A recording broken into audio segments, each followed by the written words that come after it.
Muy buenos días, tardes, noches, tengan todos ustedes y sean bienvenidos a nuestro primer episodio del podcast Obras y Sobras, un programa de divulgación artística y entretenimiento, por lo que no se recomienda considerarlo como un contenido oficial o académico. Queda prohibido su uso para fines distintos establecidos en el programa. Y pues bueno, está aquí a mi derecha un gran amigo y colega, David Morales, violinista. Así es, amigo. Y docente y director de orquesta. A lo que se puede, amigo. A lo que se puede. A lo que se puede. Y tenemos a mi izquierda a mi querido amigo Juan Huerta, igual contrabajista, docente, y también le hace un poquito la dirección, ¿no? Pues muy poquito realmente, Muy poquito. Yo más maestro. Más maestro. Según. Sí. Y bueno, Godín. su servidor, Yael Magaña, igual violinista, docente, y tampoco le hago. Sí le haces poquito a la dirección. Poquito a la dirección, le hago más a la composición. Compongo ahí obras. Oye, viejo, tú que le sabes a la composición, componte la plancha, ¿no? No, sí me la han aplicado, es chistorete. Es que es muy aplicable y está bien bonito. Sí, o como la del derecho, ¿no? ¿Y tú que estudiaste derecho? Enderezame. Enderezame la mesa. Sí, enderezame la vida.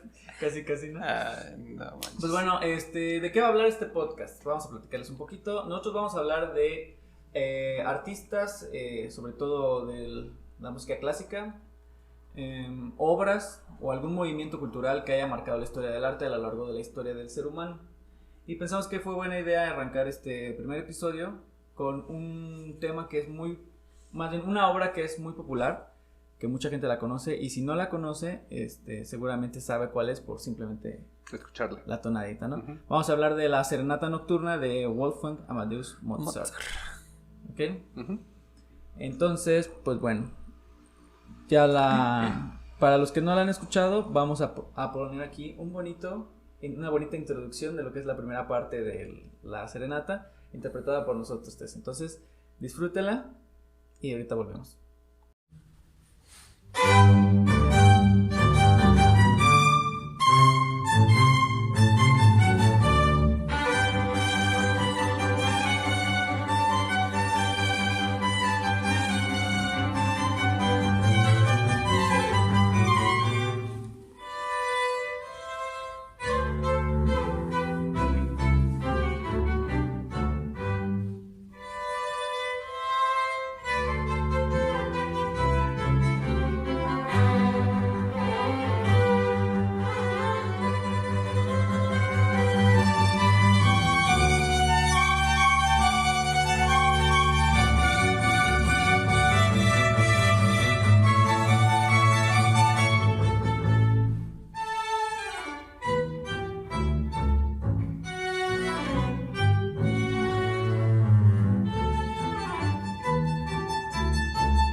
Y pues bueno, esa fue la Serenata Nocturna, solo la primera parte.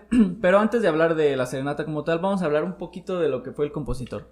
Quizás hablar de Mozart es un tema muy extenso. Entonces pues vamos simplemente a agarrar como que los puntos claves, ¿no? de lo que fue su vida. Algo que ustedes sepan en general como del compositor. El niño prodigio. Lo vendieron, o sea, desde chiquito ya era el marketing tal cual. Y bueno, él cuando creció ya igual lo estuvieron ahí como... Bueno, él solito era como su propio... Era una diva tal cual. O sea, de chiquito lo educaron así y yo creo que se siguió. Es como la... Era su propio manager, ¿no? Sí, la Madonna de hoy en día. La Madonna de hoy en día. Sí. Entonces, pues... Esa en el lado de que pues era pues muy famoso, pero pues aparte era demasiado talentoso y compuso bastantes obras para piano, algunas cuantas para violín solista, grandes 40 sinfonías, o sea, no es poco. Que, o sea, a comparación de otros, bueno, de Haydn a lo mejor quiso 100 y tantas, pero sí se aventó un buen número de sinfonías, y pues por ahí que decían que era masón. Por ahí dicen, ¿no? El mito de que era masón. Los chismes de la farándula. Ay, que Mozart, es que es Mozart era masón. Grado 33. Ay, Pepillo, ¿qué crees? ¿Qué crees? Que cacharon a Mozart saliendo de la logia. Ay, ese Mozart es que no entiende de veras. Ya le había pasado una vez. ¿Le pasó nada? ¿Y ahora otra vez? No puede ser. No puede ser. Pues yo nada más sabía eso de que un poco de lo que era de masón, que se puso un nombre, el de Amadeus, no era su nombre real, sino que él lo adoptó. El solito. Ajá, como Madonna. Como Madonna, sí, Madonna. Como Cher también, ¿no? Y lo hizo porque él decía que Amadeus pues significaba amado de Dios, o creo que sí es lo que significa. El solito ya, se estaba ahí proyectando. Sí. Pues es que sí ha de estar bien intenso como ser esta persona, ¿no? O sea, saber todo el potencial que tienes acá adentro, o sea, y decir... Pero también crecer con esa idea, ¿no? O sea, también se la vendieron desde morrito que era un prodigio y pues... Ajá. Eso y que tenía su cuarteto de cuerda con Haydn, con Ditterdorf y con Van Halen, que eran así los top. las 4 amigas del universo. Eran como las, ¿cómo se llama? Mean Girls. Ándale. Sí, Chicas sí. pesadas. Pues bueno, vámonos un poquito de lleno con su biografía. Vamos a lanzar así datos curiosos sobre su vida. Nació el 27 de enero de 1756 en Salzburgo, Austria, y muere en Viena el 5 de diciembre de 1971. Su nombre completo no era Amadeus, como bien mencionó Juan, era Johannes Chrysostomus Wolfgangus Theophilus Mozart. Es como si tú te llamaras Gelófilus Magañófonus Nietophilus. Y tú Davidófilus Moralífilus. ¿Cuál es tu segundo apellido? Palizada, pero Palizadífilus. Juanífilus. Antonífilus. Antoniáfilus. Pues, bueno, ya basta. Ya. Puras obras. Puras obras. He jugado ahí. Amadeus es la versión latina del nombre griego Theophilus. El compositor generalmente estilizó su nombre como Wolfgang Amadeus Mozart. Pues bueno, como bien comentó David Moralífilus, pues Mozart a la edad de 3 años ya... Su papá, para empezar, era compositor. Fue violinista y compositor del arzobispo. Y muchos de los tratados de armonía, de contrapunto y de estudios para los violinistas, y creo que también para pianistas, vienen desde ahí, ¿Desde Leopold? Sí, Leopold marcó un parteaguas muy importante. Y ya después Mozart todavía más. Pues yo creo que comprobadísimo su sistema de pedagogía, ¿no? De Leopold. Con su propio hijo, imagínate. Su propio hijo. No, pues... que no te sabes las tablas, no te las sabes. No te sabes las escalas mayores, las frigias, no pero te paras de la le mesa. bajaba la tapa del piano para no te vas de aquí hasta que toques todas las escalas frigias. Pues sí, papá. Ya las tocaba. Las tocaba, no pero manches. no fuera el himno de no sé quién porque te lo aprendes en una escuchada, ¿no? Como aquí en Mozart. Y pues bueno, entonces Mozart a la temprana edad de 3 años ya empezaba a tocar, ¿no? Y incluso empezó a componer a la edad de 6 años. Compuso desde la edad de los 6 hasta su prematura muerte a los 35 años. Maestro en todos los medios, se le considera comúnmente uno de los músicos más grandes de la tradición musical occidental.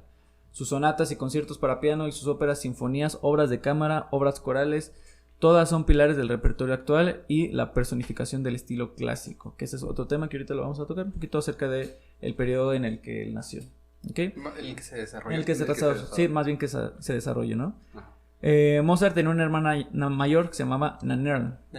Entonces lo que hacía su papá, bien pillo, bien bravo, bien inteligente, como Nannerl también era pianista, se los llevaba de gira por Europa. Pasen, vengan a ver a los niños prodigios. Los niños Mozart. Vengan a ver a los niños que tocan al revés. Y nada, se escuchaba el... Era del circo, ¿no? Ándale. Y no, pues los llevaban y creo que también en jaulas, ¿no? No podían ver la luz del sol solamente cuando salían.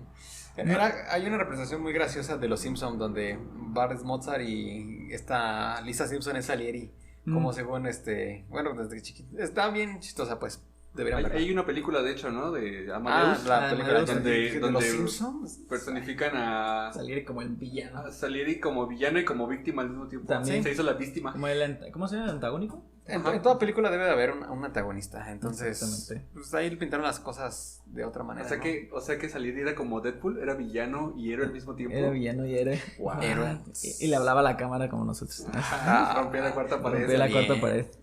Tengo 2 cámaras. ¿Cuál vemos? Oye, entonces, para ver, a mí me gusta mucho tripear este tipo de cosas porque estamos hablando de un niño de 3 años y una hermana que tendría 5, ¿no? 6. Más grande, sí. Sí, se llevaba un poco. La vida, pues obviamente en 1750, él nació en 56, 1759, 60, no es como la conocemos hoy en día, ¿no? Entonces estamos hablando que hacían giras por toda Europa.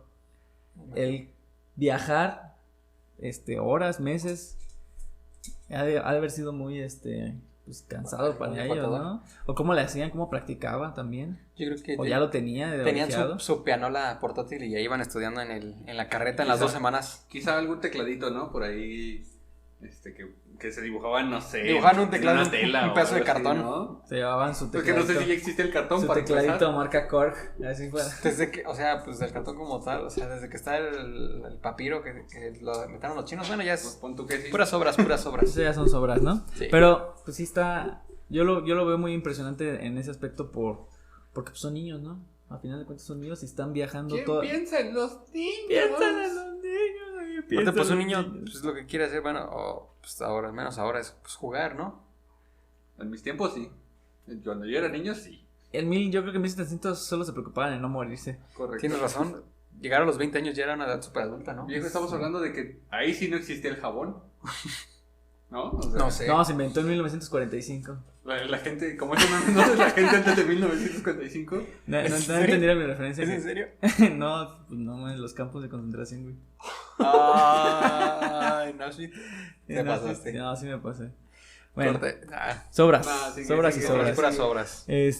Bueno, entonces lo que hacía Leopold era que los llevaba como él trabajaba para el arzobispo, pues tenía muchos contactos, entonces prácticamente los conciertos eran para la clase alta. Y importante mencionar que todo lo movía, o la mayoría era la iglesia, por eso que estaban con el arzobispo.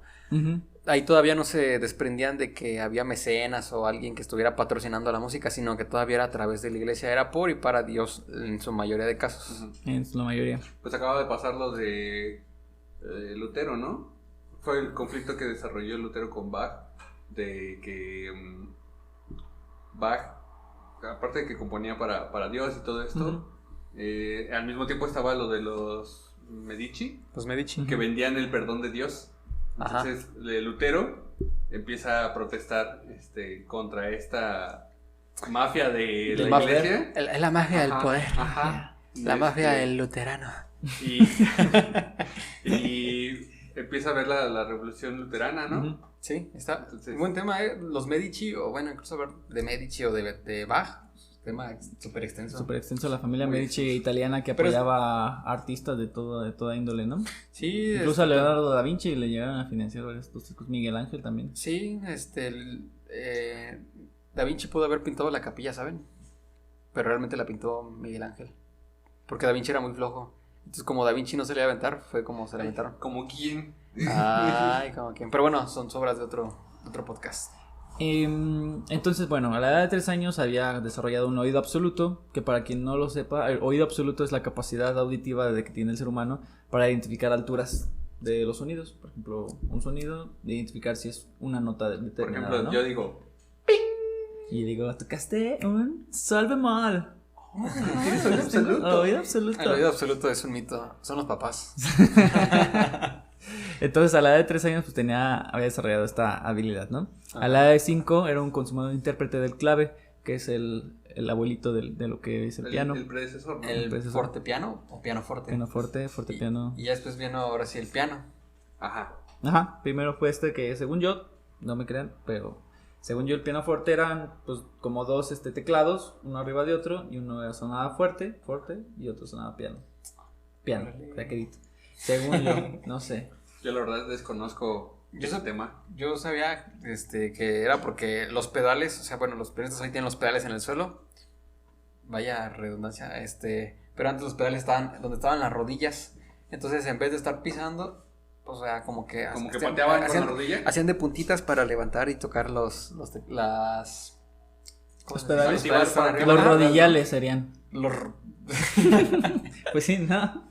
¿Te imaginas en esa época así aplicaba lo de yo iba a ser pianista, pero me la rodilla? Me jodí la rodilla. Imagínate en ese entonces. Desde tiempos inmemorables se dice eso. Pero bueno.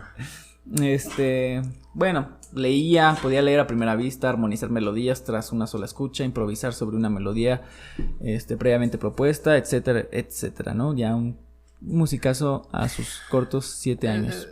Un genio, simplemente esos que nada más nacen una vez en la vida. En la historia de la humanidad. En la historia de la humanidad. Son de esos artistas que dicen que crearon música que no sabías que necesitabas hasta que la escuchaste. O obras de arte, por ejemplo, ¿qué seríamos actualmente la humanidad sin la obra de El David? O, por ejemplo, la Capilla Sixtina. David Morales. Y Goliat, ¿no? El David. ¿O contra Goliat? Bueno, la pura ya. estructura del David, o sea, pero sí es ese David de David contra Goliat. Entonces son obras que si hoy ya no las tuvieras, o sea, que las destruyeran, o sea, sabrías que te haría falta, igual como las obras de Mozart, por ejemplo, la Serenata Nocturna, algún concierto para piano. El Requiem, o sea, son obras que están ahí y que difícilmente pues alguien más hubiera podido componer, ¿no? O sea, con la genialidad que tenía Mozart. Está como este rollo de la peli de Yesterday, ¿no? De qué hubiera pasado si los Beatles no hubieran existido, ¿no? Sí. Pues muchas cosas serían diferentes. Qué pero pues, ¿no? Las cosas son como son y hay que aceptarlas. Y hay que agradecerlas, ¿no? A final de cuentas que estas personas lleguen a... Estos seres de otro planeta, ¿no? Incluso lleguen a visitarnos y a dejarnos un chingo de cosas bien maravillosas. Sí. Oh, qué loco. Se puso intenso. Entonces, pues bueno, Mozart pasó la mayor parte de su edad adulto joven en Salzburgo como maestro de concertino de la corte del arzobispo. Siguiendo ahí la tradición familiar, ¿no?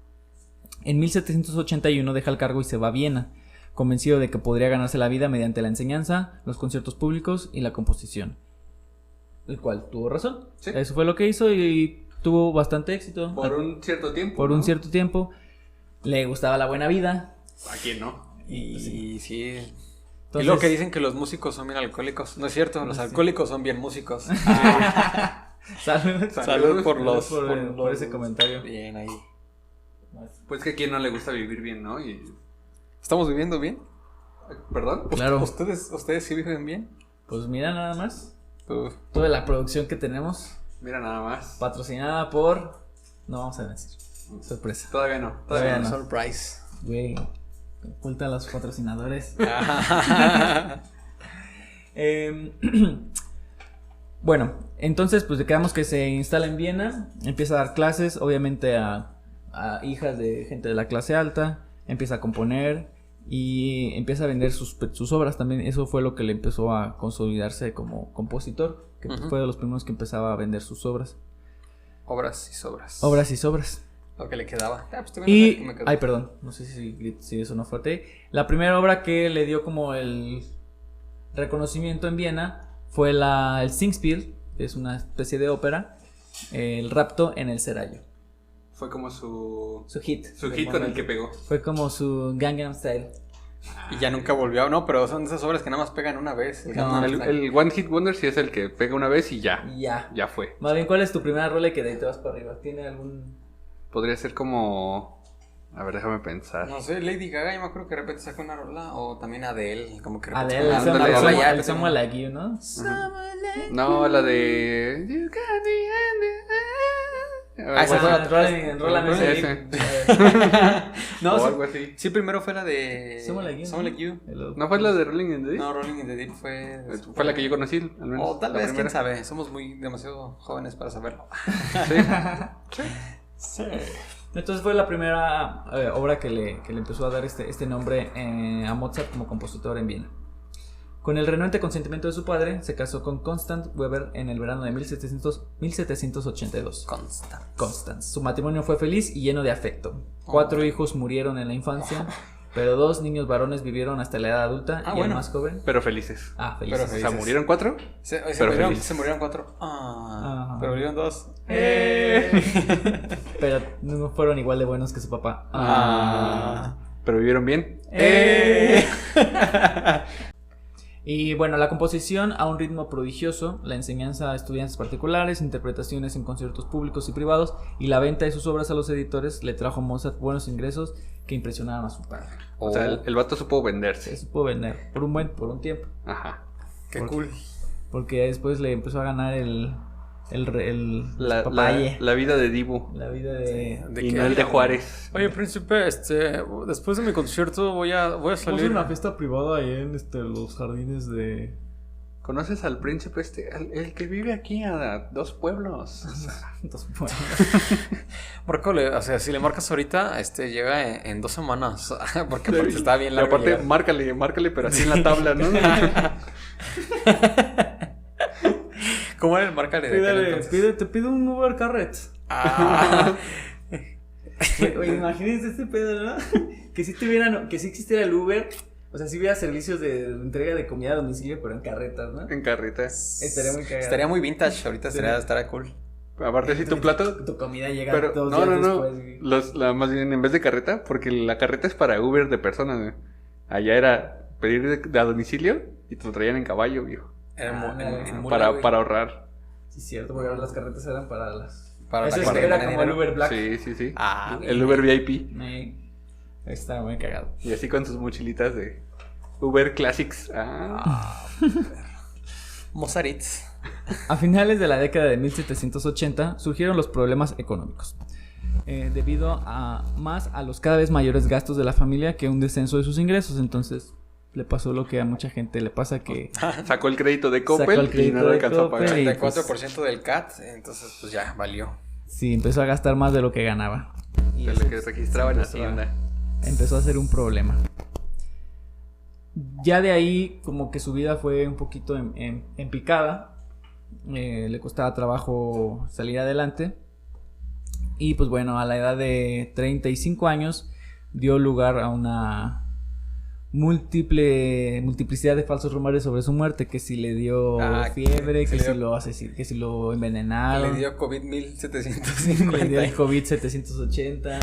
No, 1780 y qué.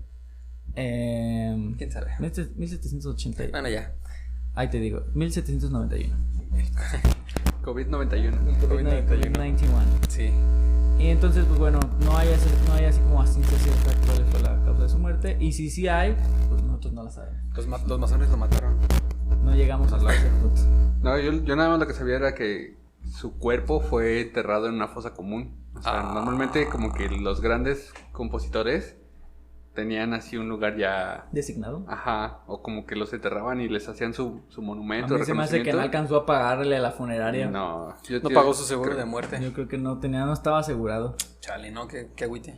¿No compró su terrenito para cuando se petateara? Sus 2 metritos ahí para Sí. 2x1 para caber. Sí. Mínimo. Y pues bueno, ese fue Mozart a grandes rasgos. Comentábamos el tema de que es masón. Y la posible referencia que podemos tener ante esta afirmación es que en sus obras aparece mucho la simbología del 3. Símbolos de este tipo de... No sé si secta o culto, que es una... Yo creo que un culto. Culto, ¿no? Un culto. Secta es más como de satánico. No sé si ¿No? es satánico, pero más bien Religioso, ¿no? Ajá. También, pues cualquier índole religiosa es una secta. No sé si Más sea bien- religiosa. Más bien yo creo que es culto. Bueno, entonces que es un culto. Creo que tiene algo que ver también como con el... Bueno, los masones me podrán desmentir. ¿O no? Si hay algún masón Si hay escuchando. algún masón, nos pueden dejar un mensaje en los comentarios. Por ejemplo, yo sabía que en su obra de La flauta mágica. ¿no? La flauta mágica Flauta. hacía mucha alusión que El 3. el tridente siempre lo tenía en su corona Sarastro, que es el rey sol, que era el que como que de lejitos se andaba viendo ahí qué show con la papageno, el tamino y pamina. Entonces, se supone, supuestamente eran como hacía la triada, el tridente, entonces La Trinidad. la Trinidad. Entonces Que el tridente es el de Aquaman. tienes toda razón, el tridente. El tridente. Así de Sarastro. No, más bien al revés. Papageno, reina de la noche. Pero bueno, sobras. Bueno, lo pueden escuchar. Es la pieza más o el área más popular de esta ópera es precisamente La Reina de la Noche, que es la que canta. Algo así, pero en bonito. Sí, muy bonito. Y pues bueno, vamos un poquito de fondo con lo que es la Serenata Nocturna. Ya la escucharon al principio. Hay 1001 versiones de esta obra porque es la más conocida, la más popular del compositor, yo creo, o al menos del top 5 de Mozart. Y pues bueno, Mozart compuso varias serenatas que hoy en día se catalogan como divertimentos para fiestas en jardines o representaciones al aire libre, para bodas y cumpleaños o para conciertos en los hogares de amigos y mecenas. Aunque pensadas por lo general como música de fondo y entretenimiento, recibieron un tratamiento serio por parte de Mozart. La serenata número 13 para cuerdas en sol mayor, más conocida como Ein kleine Nachtmusik, una pequeña tonada nocturna, una pequeña serenata nocturna o pequeña serenata nocturna. Al sereno moreno. Al sereno moreno. Bien. El rapto del sereno. Lo que me quieres decir es que es el mariachi de aquel entonces, en esa época, en ese... Básicamente. Sí, el mariachi era como contrata a los músicos para que nos amenicen. Pero es que no los contrataban, más bien eran como sirvientes en esa época todavía, un poquito como sirvientes. Pues igual, pero pues sí les daban una remuneración. Sí, pues sí estaban bajo contrato. Es todavía, ¿no? Pues bueno, no sé, no viví en el 790. No tenías para tu castillo, pero mínimo no morías de hambre. Morías de infección por no lavarte las manos, pero de hambre no. No morías de cólera. Es que no se sabían la de como la flor. Los 30 segundos de como la flor. No podían contar porque no existía la canción, entonces por eso. Un pequeño dato curioso acerca de cómo se catalogan las obras de Mozart. Todas las obras de Mozart, con tu concierto para tal piano en tal si bemol, K.35. ¿Por qué esta K? Esta K viene de Ludwig von Köchel, quien en 1862 hizo una compilación y puso su K, como si yo pongo mi M de Magaña, y después el número como de serie, ¿no? Por así decirlo. Son casi 600 composiciones las de Mozart y todas están catalogadas por este amigo. Por Ludwig von Köchel. No tengo el dato si es músico, me imagino que sí. Si no es músico, como para qué catalogar. Pues a lo mejor musicólogo. También son amigos de los músicos. Es cierto. Saludos a los amigos de los músicos. Los cantantes. Morales así ganándose. Sí, ganándose a la gente así. Ganándose el hate. Ya saben aquí. @ Morales. Sí, yo sabía que tú ni eras músico, carnal. Sí se ve que no sabes nada de lo que estás hablando. Sí se nota que ni das clases. Por eso estás dando un podcast. Sí. Tus amigos traen audífonos y tú no. Algo así. Sin duda, la serenata es una de las composiciones más populares de Wolfgang Amadeus Mozart. Es considerada una sinfonía en miniatura por la cantidad de movimientos con los que cuenta. Está fechada en Viena el 10 de agosto de 1787, coincidiendo con la composición de la ópera Don Giovanni. Sin embargo, no se sabe para quién o por qué Mozart la compuso. Originalmente fue escrita en 5 movimientos, pero solo se pudieron conservar 4. Se cree que se trataba de un segundo minueto, ya que así aparece reseñado en el catálogo personal del compositor. Pero a pesar de ser una obra rodeada de incógnitas, no hay duda de que esta serenata es una de las piezas más conocidas e interpretadas de todo el repertorio mozartiano. ¿Hueso le dices? ¿El hueso le llaman? Y de lo de la sinfonía, las sinfonías casi siempre son de 4 movimientos, ¿no? Sí, esta es una pequeña sinfonía. Entonces, casi todas las sinfonías están compuestas por un movimiento alegre, un movimiento lento, adagio, más melancólico, un scherzo, minueto y luego un allegro o presto. Algo sí, más. Nala quiere hablar. Nala quiere salir en el podcast. Ay. A ver, Nala, dígalo. Qué bueno que esté ese perro, porque si no estuviera el perro, la neta ustedes no la rifan. Miren, Nala canta. No. Ahora no canto. Y qué bueno que no cantó. Haciéndome quedar mal frente a mi audiencia. ¿Cómo que nos va a quedar mal? Bueno, hablando un poquito... perdón. Sí. No, nada más era eso, ¿no? O sea, lo de los movimientos. ¿Cómo es que una obra tan misteriosa, que tiene tantas cosas, pues que no se saben si eran lo de los 5 movimientos o que, con qué motivo lo compuso, sea una de las más famosas, ¿no? No, y ni siquiera es famoso los 4 movimientos, solo el primero. El primero. Hay obras que no se sabe qué onda. Por ejemplo, están las danzas polovetzianas de Rimsky-Korsak, no, de Borodin. De Borodin, por ejemplo, esa obra está como el antecedente de que originalmente iba a ser una ópera o es una ópera. Es una ópera. Pero no está la parte de teatral, o sea, solamente está la música. Yo sí lo he escuchado, o sea, la ópera y dura como hora y media. O sea, sí está toda la música, pero ¿has visto la ópera como tal? O sea, hay una obra en escena. Pues representaciones, pero más como estilo película. Ajá, sí, representaciones. Que una ópera como tal. Pero no, o sea, no se hace la ópera como tal, como ya sabes.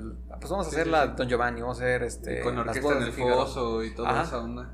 Sí, o sea, sí se hacen como a lo mejor, no sé, una ópera, la italiana, donde están pues las voces, o sea, pero no mera representación como tal, no. Pero bueno, sobras. Sobras y sobres. Sobras y sobres. Bueno, hablando un poquito de la instrumentación, esta pieza está habituada para el conjunto de cámara, que son 2 violines, viola, cello y contrabajo, que puede ser opcional. Ni modo. Hello darkness, my old friend. Generalmente se toca para cuarteto, que es violín, 2 violines, viola y cello. Te ahorras el contrabajo, te ahorras el traslado. Extra. Sí. Los contrabajos también necesitamos de comer, ¿saben? ¿Los contrabajos comen? ¿Ustedes comen? ¿Ustedes comen? Mira cómo pago mis deudas. Me gusta bueno ese meme. Sí. Con bienestar. Bueno. Entonces, bueno, la historia de esta pieza comienza en Viena, como ya les dije, en 1787, época del clasicismo, de este periodo mágico del cual Mozart se hizo uno de los pilares en cuanto a estructurar todo lo que vino a ser este periodo. Pues de hecho creo que el clasicismo como tal se definió por su vida, ¿no? Y su legado. O sea, se acabó un poco hasta donde él llegó y que empieza a marcar a alguien más su trascendencia. De los fuertes del clasicismo tenemos a Mozart, tenemos a Haydn, tenemos a Beethoven, la transición. Beethoven ahí al final. Y esos son como los 3 fuertes, ¿no? Pero había otro. Tenemos otro por ahí. Está Schubert. Schubert, no. Schubert es romántico, ¿no? Sí. Schubert con Beethoven, creo. Era alguien.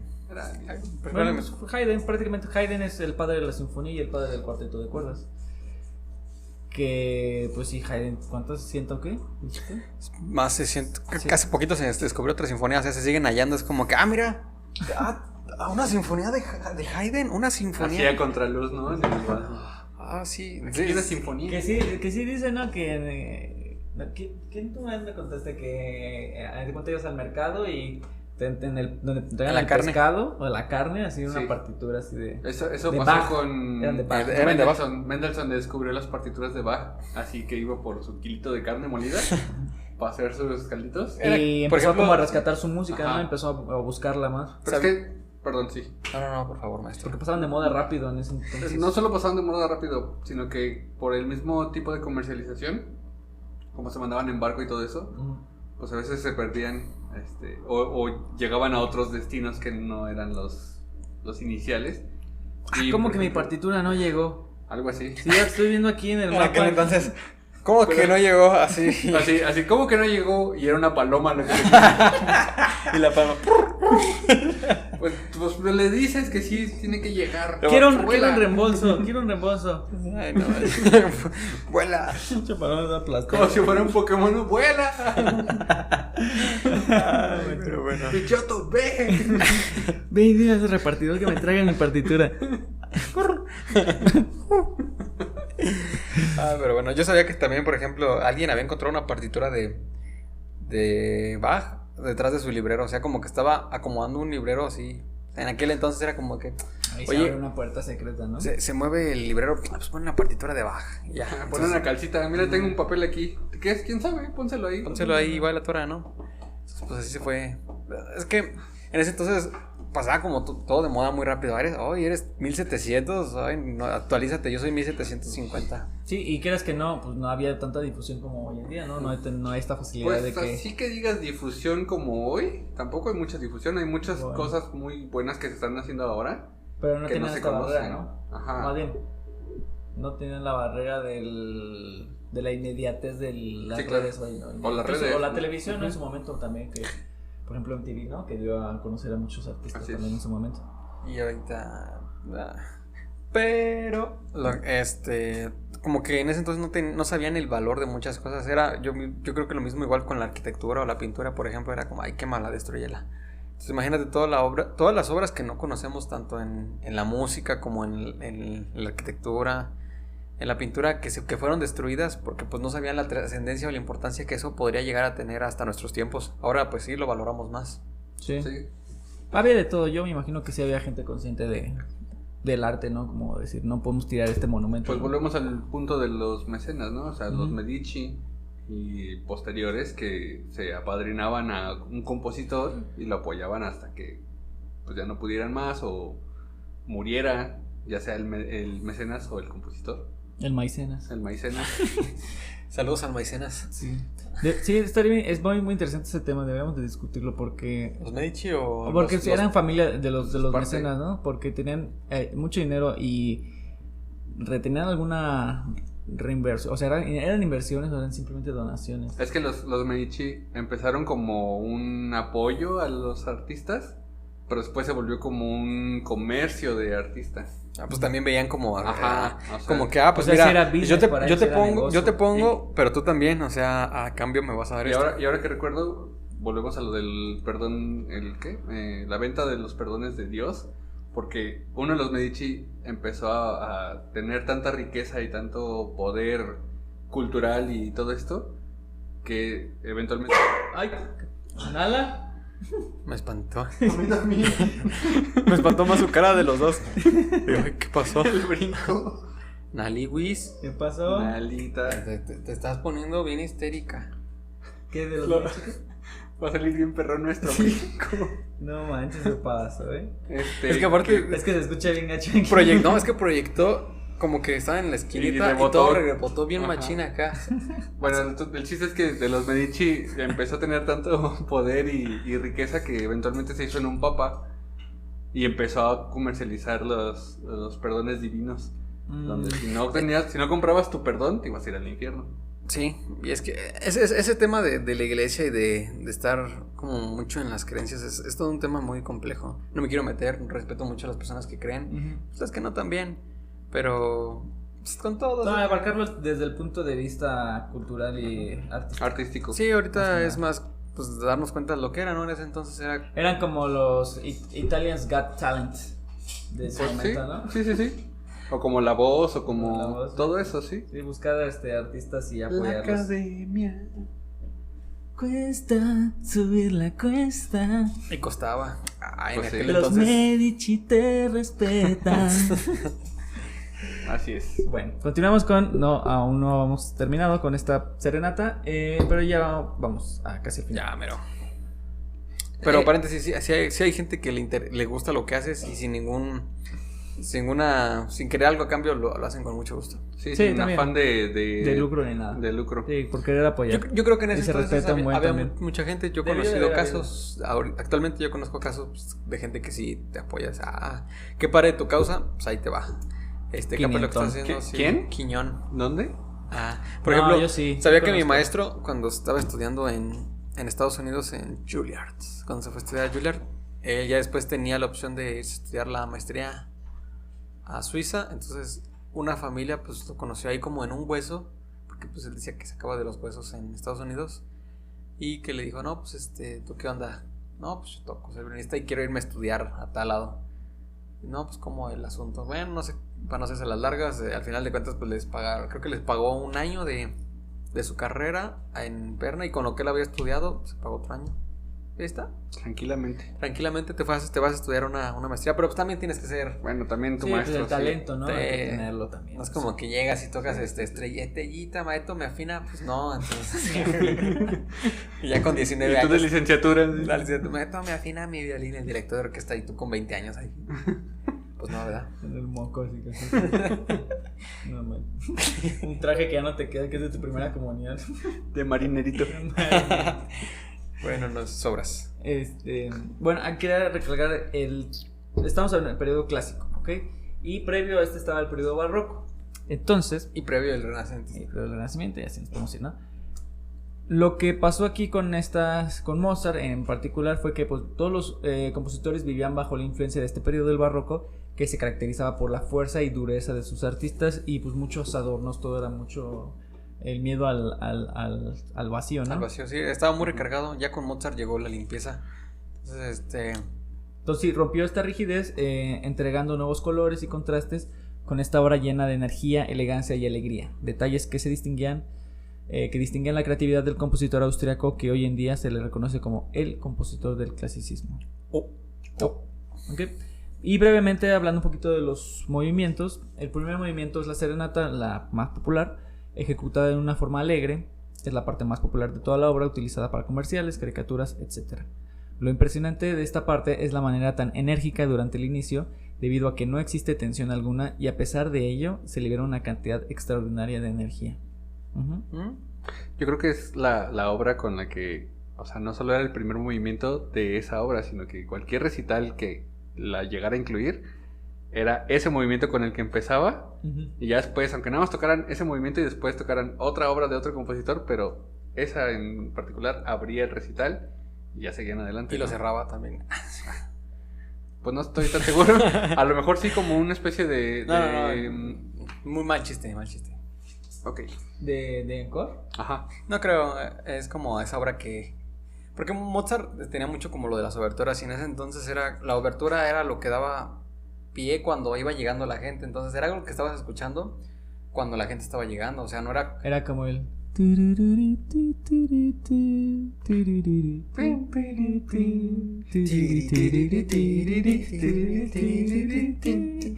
pásame las palomitas. Entonces, pero bueno, yo, aunque no tenga como obertura y eso, pero me imagino que era como que lo que daba pie a lo que iba a seguir. Entonces era abrir era dar inicio al concierto, que por cierto es un tema que la quinta de Beethoven empieza también con este tema de era la llamada. Eran las llamadas, las tres llamadas. Leche con pan. Pero bueno, ese será para otro episodio.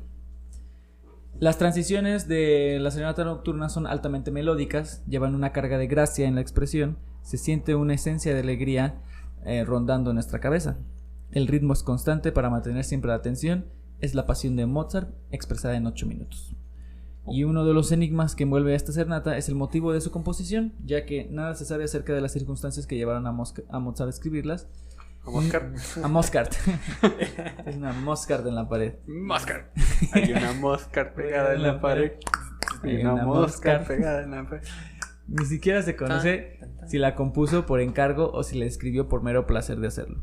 El único detalle que se sabe con seguridad es la fecha de publicación, porque fue el editor Johann Anton André quien le compró el legado musical de Mozart a Constance, su hermana, su esposa, que ya era viuda para cuando hizo la compra, ¿no? de los derechos. Ya, pues lo que vende es bueno. Como quien pues más bien hay que darle de comer a los niños, viejo. Más que lo que venda es bueno, más como bazar de música. Ándale. Era así como de, sí, híjole. Cierto, como pues, Michael Jackson, que compró los derechos de los Beatles. Eso no sabía. Sí. ¿Compró los derechos de los Beatles? Sí, bueno, según yo, no sé, desmiéntame, pero según yo compró los derechos de los Beatles y no fue hasta que murió Michael Jackson ¿Que los pudieran tener? Ajá, que los pudieron, no recuperar, pero como que los pudieron vender a comercializar, porque no estaban en ninguna plataforma, ni siquiera estaban en iTunes. Y me acuerdo perfectamente porque cuando murió Michael Jackson, ya ves que dicen que sí. También que esté en Brasil, bueno, no al poco tiempo, pero sí después, pues fue así como que ya tenemos los Beatles en iTunes, descarguen y compren todo su material. Ajá, su discografía. Y como que más o menos investigué y según eso era por eso. Órale. Oh, qué curioso. Sí, pues tener los derechos de obras que ni siquiera eran tuyas y de una banda que fue una banda. Lo mismo le pasó a hay unos que se llaman The Bear. The Bear. Que eran de pam pam. Ajá. Se supone que esa tonadita viene en una canción de Rolling Stones, pero editada por no sé quién. O sea, ni siquiera fue un músico el que se agandalló, sino que el productor de ese disco registró esa tonadita como suya. Y cuando salió de Verve, pues este men aplicó ahí la técnica samurai de los derechos. Y esa rola, así a pesar de ser tan famosa y toda la onda, no les cayó mucho varo a los de The Verve, sino que todo iba para este don que produció el de los Rolling Stones. O sea, ni los mismos Rolling Stones hicieron esa onda, sino el productor. Ajá. Se puede sacar dinero de todos lados. Pero es que pues es el ganda ahí. Aparte, hoy en día, después de, fíjate, imagínense, al menos, no sé, desde 1700, que ya está un poquito más en forma la música, tal vez desde el barroco, 400 años en la que no se va a repetir ningún tema, ningún motivo, ningún algo que te recuerde. Es como, escuchas esta pieza, una canción y dices, esta me recuerda a tal, algo se va a parecer. O sea, yo creo que lo que tú decías pues era más descarado, ¿no? Pero, por ejemplo, hoy en día pues hay mucha música que tiene como partes o fragmentos de música anteriormente de la época clásica, de la época barroca. Pues se dice que ya no hay música tan original como tal, o sea, sí, que ya está difícil hacer algo original. Ajá. Que ya como que muchas combinaciones ya están hechas, ¿verdad? Incluso lo que están haciendo a los compositores es como la tendencia en París ahora sí lo que están haciendo hoy en día eres arte. Por ejemplo, estaba viendo a este amigo, ¿es Jaime Altozano? ¿El de España? ¿En español? Ajá, estaba diciendo saludos. Saludos a Jaime. Saludos, esperamos que algún día nos vea. Crítico musical y compositor también. Sí. Oído, ese vato sí tiene oído. Sí tiene un buen oído. Decía como, incluso las obras, por ejemplo, yéndonos a las películas, ¿no? Que él analiza mucho la música de películas. A Star Wars, y analizó el soundtrack del tráiler, ni siquiera de la película, del tráiler de la última peli de Star Wars. Ajá. Y lo que hicieron ahora es básicamente la misma melodía de Star Wars, pero con acordes de una rola pop, o sea, 4 acordes de una rola pop, sí. Y le da otro aire completamente a la composición. Con 4 acordes puedes hacer cientos de canciones. Pero pasa lo que dices, o sea, como que dices, ¿por qué esta secuencia me suena? ¿Por qué me suena? ¿Por qué me genera este sentimiento de que yo la conozco y me identifico con esta rola? Porque en realidad ya lo escuchaste, pero con otro nombre. Es como la de los Jackson 5 con La culpa es en la noche. Con Luis Miguel. Con Luis Miguel. Pero eso sí es un vil, no plagio, pero ¿será que no me amas? Pero dejémoslo en inspiración. Por ejemplo, yo ya conocía las dos. Pero es más bien es un cover en español. Cuando yo estaba más chico, yo conocía las dos canciones. Pero yo no relacionaba, no sabía, era como, es cover de esta, porque pues ya le cambiaba. ¿Creías que los Jackson le copiaron a Luis Miguel? No pensaba en nada. O sea, solamente disfrutabas. Escuchando. No culpes a la noche. No culpes a la hambre. O sea, bebé, llama la verdad. Ni siquiera sé qué dice la verdad. ¿Es que no me amas? ¿Será que no me amas? ¿Será que no me amas? El sereno. El sereno. Y pues bueno, esto fue un poquito acerca de la serenata nocturna. Ya habíamos mencionado de la existencia de un quinto movimiento, pero que se cree perdido. Y pues pero está catalogado ahí en ¿cómo se llama? En la reseña del compositor. Y pues bueno, espero que les haya gustado este primer episodio. Espero no haber divagado mucho. ¿O sí? Y si no, pues no pasa nada, es mera plática. Y pues, si hay algún tema que les gustaría escuchar, pues no duden en escribirnos ahí en los comentarios. Vamos a estar tratando temas también como por ejemplo tabús, ¿no? De la música. Tabús de la música. ¿Se puede vivir de esto? Cuestiones de este tipo, ¿no? De cómo vive un músico clásico, cómo le hace, cómo no le hace. ¿Vive? Como vive concretamente. Concretamente obras en específico o simplemente la vida y obra de algún compositor. Va a estar muy variado, va a estar campechano. Y pues bueno, esperemos que lo disfruten así como igual como nosotros. Y nos vemos para el siguiente episodio. Gracias, buenos días, tardes o noches.